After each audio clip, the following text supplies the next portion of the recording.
GoPro Hero 9 udah keluar leak-nya. Seperti apa? Kita lihat. Came for my wins, I need my ends. This life is real, and play pretend. Came off the bench, I get it in, I get it in, I get it in. Came for my wins, I need my ends. This life is real, and play pretend.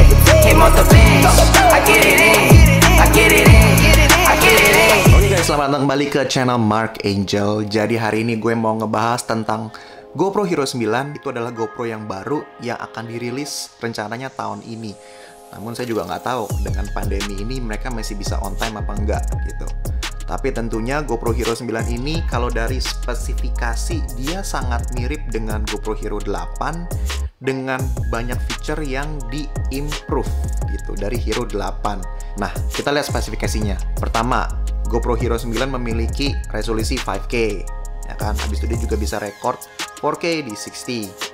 Terus dia juga punya yang namanya Hypersmooth 3.0.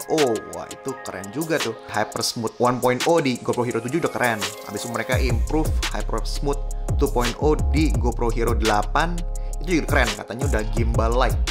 Nah, ini juga katanya udah gimbal like, udah nggak perlu gimbal lagi di GoPro Hero 9. Tentunya dia juga waterproof. Dia juga memiliki front facing screen, jadinya kalau ini GoPro Hero 8 ya, ini kan biasanya black and white, ini akan jadi front facing screen yang kita bisa lihat muka kita jadinya, ya kan. Untuk vlogging jadinya itu ideal banget sih. Kemudian dia juga memiliki baterai yang lebih besar, yaitu 1720 mAh. Ini adalah good news and bad news. Good newsnya adalah GoPro Hero 9 akan memiliki baterai yang lebih besar, jadinya dia bisa tahan lebih lama. Tapi bad newsnya, baterai lama kalian nggak bisa dipakai lagi. Kemungkinan besar ya. Kalau menurut saya sih nggak mungkin dia bikin baterai yang ukurannya sama untuk fit mAh yang lebih besar gitu. Karena ini fisik gitu. Jadinya kemungkinan besar baterai kita yang udah kita punya banyak, yang dari 5, 6, 7, 8 bisa dipakai semuanya ya, antara satu sama lain. Kalau misalnya 9 ini nggak bisa sendiri, jadi kita harus beli baterai lagi untuk 9 khusus. Nah, pertanyaan adalah, kalau kalian misalnya membutuhkan GoPro atau kalian baru beli GoPro, harus panik kah? Baru beli GoPro 8 nih, wah baru beli GoPro 7 nih, 6 nih, GoPro 9 berkeluar, gimana dong gitu kan? Kalau menurut saya sih tergantung kalian keperluannya apa gitu. Kalau misalnya kalian keperluannya vlogging, yes, GoPro Hero 9 itu bagus. Tapi saya yakin ketika keluar pertama itu harganya selangit, men. Sekarang Osmo Action aja itu udah 4 juta ya. Jadinya saya yakin kemungkinan besar itu GoPro Hero 9 ketika di launching pertama sekitar 7 juta kurang lebih, 6-7 juta gitu kan, which is harganya udah pasti lebih mahal gitu. Jadinya kalau kalian memang keperluan untuk vlogging, pure vlogging, mendingan Osmo Action gitu, karena harganya sudah murah. Kita juga udah lihat dia cukup oke lah, cukup trusted gitu, kualitasnya juga bagus. Nah, kemudian saya kan dari sisinya FPV pilot nih ya, FPV drones ya. Kita biasanya pakai GoPro itu disiksa, men. Jadinya kalau misalnya kita crash, ya GoPro-nya harus bisa tahan banting gitu ya kan. Nah, kalau menurut saya sih GoPro Hero 9 ini GoPro yang lumayan sensitif ya, karena dia ada front facing screen. Menurut saya sih kalau misalnya front facing screen itu lebih rentan ya daripada screen yang biasa black and white gitu. Nggak tahu deh, menurut kalian gimana? Kalau saya pribadi sih pasti beli, karena GoPro itu setiap keluar yang baru pasti bitrate-nya akan lebih bagus lagi. Jadinya kalau misalnya kalian mengincar the best looking footage, the best looking video, udah pasti nanti beli. Cuma saya juga nggak akan buru-buru, saya akan tunggu harganya turun dulu gitu. Jadinya kalau misalnya kalian FPV pilot ya, menurut saya sih nggak usah buru-buru untuk beli GoPro. Kalau misalnya kalian baru belajar, belilah GoPro Hero 7 dulu ya, itu untuk freestyle karena lensanya bisa diganti-ganti tuh. GoPro Hero 6 kalau misalnya kalian mau pakai buat real steady itu oke, ya kan. Ini nanti juga bisa di case buat dijadiin drone seperti ini gitu loh, ya kan. GoPro-nya ditelanjangin, Sisa cuma ambil kamera dan GoPro-nya. Jadi kalau menurut saya sih untuk FPV sebenarnya ini kurang ideal, terutama untuk beginner ya.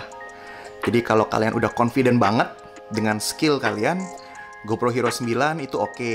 Saya juga nggak rekomen GoPro Hero 8 untuk beginner gitu, karena dia nggak bisa diganti lensanya guys. Aduh, jadi saya pertamanya tuh kekeh waktu pertama belajar ngedrone itu cuma mau beli GoPro Hero 8 aja. Ngapain GoPro Hero 7 lagi ya kan? Nah, habis itu pakai sebulan udah boncel-boncel deh. Habis itu langsung oke lah, harus beli GoPro 7 sih. Padahal itu saya nge-crashnya nggak parah-parah banget gitu. Jadinya saya beli GoPro Hero 7 khusus untuk dibanting-banting yang itu. Kalau GoPro Hero 8 ini untuk cinematic. Jadi menurut saya GoPro Hero 9 ini mirip dengan GoPro Hero 8, tapi dia memiliki keunggulan yang lebih di semua keunggulannya GoPro Hero 8. Gimana sih? Ya gitulah. Pokoknya semua kekuatannya GoPro Hero 8, GoPro Hero 9 lebih bagus lagi gitu. Sementara GoPro Hero 7 dan 6 mempunyai kelebihan tersendiri, yaitu replaceable lens. Itu yang penting banget sih menurut saya sih kalau misalnya kalian buying di Indonesia ya. Karena kalau di Amerika itu kalian beli GoPro Hero, kalau rusak bisa pakai Best Buy warranty.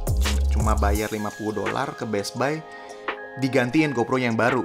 Kalau di Indonesia nggak bisa kayak gitu. Kalau rusak ya amin gitu ya kan. Kita harus cari cara buat ngebenerin sendiri gitu.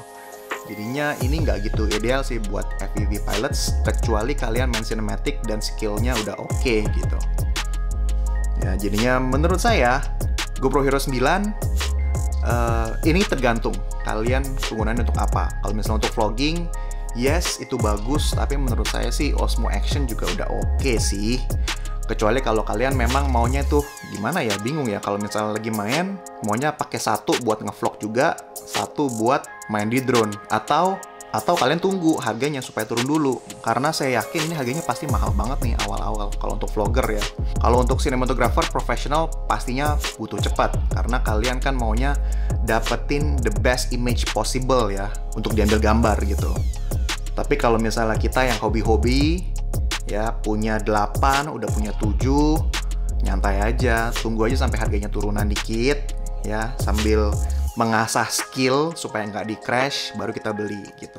Gue juga pasti beli, tapi gue nggak akan beli di batch pertama, karena batch pertama itu biasanya mahal harganya. Gue udah kapok men yang kemarin. Video ini gue bikin berdasarkan leak dan rumor yang udah gue dapetin sekarang ya. Ini leak dan rumor yang lumayan reliable sebenarnya sih.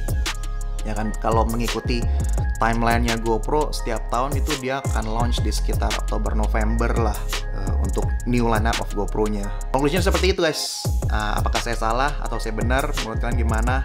Kalian butuh GoPro 9 untuk apa? Kalian mau beli GoPro lagi?